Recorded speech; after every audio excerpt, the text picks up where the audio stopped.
नमस्कार सर्वांना, Rupali delicious kitchen मध्ये आपलं स्वागत आहे। आज आपण अशी कुरकुरीत मस्त कोबीची वडी बघणार आहोत। तुम्ही चहा सोबत पण खाऊ शकता, चहा सोबत पण छान लागते, किंवा एखादं नैवेद्याचं ताट केलं तर त्याला साइड डिश म्हणूनही करू शकता, किंवा पाहुणे आले त्यांच्यासाठी साइड डिश म्हणून करू शकता।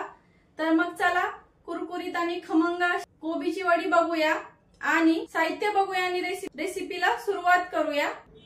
अर्धा किलो इथं कोबी घेतलाय, 1 वाटी कोबी, तर त्याचा चौथा हिस्सा कोथिंबीर घ्यायची आपल्याला, आणि 1 वाटी कोबी घेतला की त्याला पाऊण वाटी आपल्याला इथं डाळीचं पीठ घ्यायचं आहे, अर्धी वाटी ज्वारीचं पीठ। वाटणाचं साहित्य बघूया। हिरवी मिरची, जिरं, अर्धा इंच आलं, 7 ते 8 लसणाच्या पाकळ्या, धना पावडर, हा आमचा घरगुती लाल मसाला आहे, तुम्ही ऑनलाईन ऑर्डर करू शकता।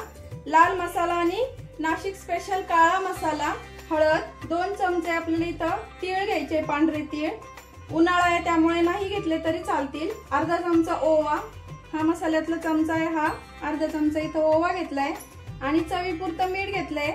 आता इथं वाटण वाटून घेते, बाकीची तयारी मी करून घेतलेली आहे। कोबी कट करून, कोबी आपल्याला इथं बारीक खिसून घ्यायचा आहे, म्हणजे वडी कट करताना तुटत नाही, आणि कोथिंबीर पण एकदम बारीक कट करून घेतली आहे। इथं वाटण एकदम असं 2 ते 3 चमचे पाणी टाकून वाटून घेतलं एकदम बारीक। आता आपण सुरुवात करूया रेसिपीला। कोबी घेतलाय, बारीक किसून घ्यायचा एकदम कोबी। सगळे जिन्नस आपण आधी टाकून घेऊया। कोथिंबीर भरपूर अशी घेतली आहे, थोडीशी कमीही घेऊ शकता।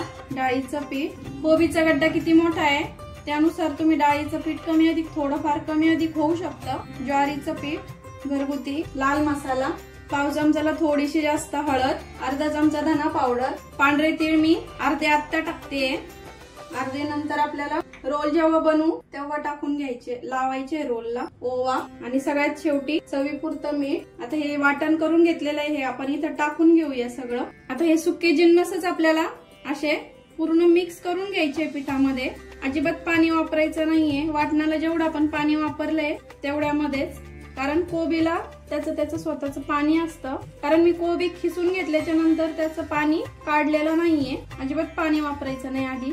आधी सगळे सुके जिन्नस एकत्रच तयार करायचे, शक्यतो पाणी लागतच नाही, प्रमाण जर व्यवस्थित झालं तर। बघू शकता बिना पाण्याचं छान घट्ट याचा मी गोळा तयार करून घेते। आता अजिबात पाणी टाकणार नाहीये याच्यामध्ये। आता एक संधा असा याचा गोळा तयार करून घेऊया आपण। एक कढई घेतली आहे, कढईमध्ये पाणी गरम करायला ठेवलंय, आणि आपली गहू चाळायची चाळणी असते ना, तर तिला थोडस असं तेल लावून घ्यायचंय। आपण स्टीम करायला ठेवणार आहे ना जे रोल कोबीच्या वडीचे, आणि पाण्याला आता छान उकळी येऊ द्यायची आहे। हाताला थोडस तेल घेतलंय, किती जाड आणि किती बारीक रोल हवे त्यानुसार तुम्ही रोल तयार करून घ्या। मी 3 रोल तयार करते इथं। ह्या प्रकारे असे 3 रोल तयार करून घेतले। वाफायला टाकले की थोडे थोडे तीळ टाकायचे आपल्याला छान दिसावं म्हणून, ऑप्शनल आहे, नाही टाकले तरी चालतात। आता यावर झाकण ठेवून रोल आपण एकदम छान शिजून घेणार आहे। 10 ते 15 मिनिटं लागतील आपल्याला हे छान शिजण्यासाठी। 15 मिनिटं झाले, बघूया रोल शिजलेत का। आणि शिजायला ठेवताना थोडे लांब लांबच ठेवायचे, म्हणजे ते बघू शकता किती फुगले आहेत, तर छान शिजले आपले हे रोल सगळे।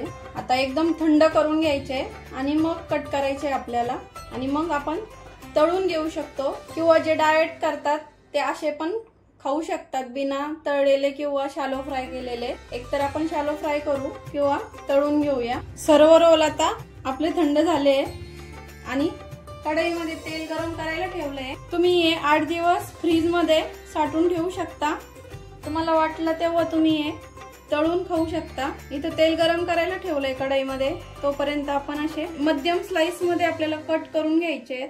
अजून थोडेशा गरम आहे, पूर्ण थंड होऊ द्या आणि मगच कट करा, नाहीतर असा चुरा होतो थोडासा।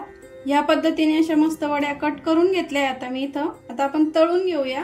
तेल गरम झालंय का बघूया, झालंय। कढईमध्ये जेवढ्या वड्या बसतील तेवढ्या आपण सोडून घेऊया। आता मस्त आपल्याला गोल्डन रंगावरती या छान कुरकुरीत अशा तळून घ्यायच्या आहे। वड्या सोडून झाल्यावर थोड्याशा सेट झाल्या का मग आपल्याला झाऱ्या तेलामध्ये घालायचं आहे। आता छान कुरकुरीत अशा मी तळून घेते या सगळ्या वड्या। बघू शकता अशा छान गोल्डन रंगावरती आपण तळल्या आहे। आता काढून घेऊया ज्या तळल्या आहेत त्या। काढून घेऊया आता। बघू शकता आवाज किती छान असा कुरकुरीत आलाय। सेकंड बॅच पण अशीच तळून घेणार आहे। बघू शकता वडीचा रंग वगैरे किती छान आलाय, अशी छान जाळी पडली आहे। आणि कोबी खिसूनच घ्यायचा म्हणजे तुकडा पडत नाही आपण जेव्हा रोल कट करतो तेव्हा। आणि बघू शकता असं मस्त कुरकुरीत झाले अशा। तर कोबींच्या वड्यांची रेसिपी नक्की ट्राय करा, चहा सोबत खा, एन्जॉय करा आणि रेसिपी नक्की ट्राय करा, कारण घरचं जेवण हे खरंच स्वादिष्ट असतं। आणि रेसिपी आवडली असेल तर लाईक, शेअर, सबस्क्राईब करायला विसरू नका। अशाच नवीन छान छान रेसिपींसोबत पुन्हा भेटूया। तोपर्यंत बाय बाय।